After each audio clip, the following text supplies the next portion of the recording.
In the taverns of Port Coral, few dared to speak the name Captain Silas Drake, a man feared for his cunning, cursed for a betrayal long ago. 10 years prior, he stole a legendary treasure from the pirate brotherhood and vanished. The price on his head was high, but no bounty hunter ever returned. Now, Ray Calderon, a young former cabin boy turned rogue sailor, receives a black envelope marked with a red wax seal, Drake's symbol, a serpent biting its own tail. Inside, a note: I owe you a debt. Meet me at Black Widow's Cove. Midnight, come alone. Ray, who once served under Drake before he betrayed their crew and left Ray for dead, never thought he'd hear from him again. But the promise of a debt unsettled something deeper: revenge or redemption.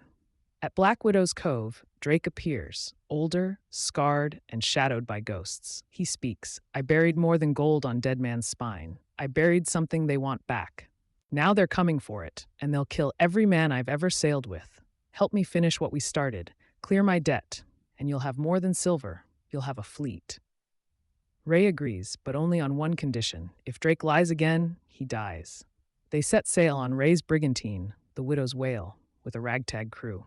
Saria Flint, a fiery gunslinger with a bounty of her own, a blind navigator who claims to dream of shipwrecks. Finn the Fox, a runaway noble with a price on his head. The map to the treasure is tattooed on Drake's back, a cruel mark from his former first mate, Captain Varn, who now rules the Crimson Corsairs. They must race to Dead Man's Spine, a jagged island shaped like a rib cage, before Varn does. Because what lies buried isn't just treasure, it's the Leviathan Key, said to awaken an ancient sea beast bound by blood magic. As they reach the island, traps awaken, and Drake reveals the truth. He didn't steal the treasure alone. Ray's father helped him, and died doing so. Drake saved Ray out of guilt and lied to protect him. Enraged, Ray nearly kills him, but the arrival of the Crimson Corsairs forces them to join forces. Cannons roar, blades flash, storm clouds roll in. In the heart of a flooded cave, Ray finds the Leviathan Key, a black, jagged stone pulsating with power. But to escape alive, someone must stay behind to collapse the cave and bury the key forever. Drake chooses to stay. Ray and the crew escape as the cave implodes, swallowing the treasure and the key. The Leviathan remains buried, for now.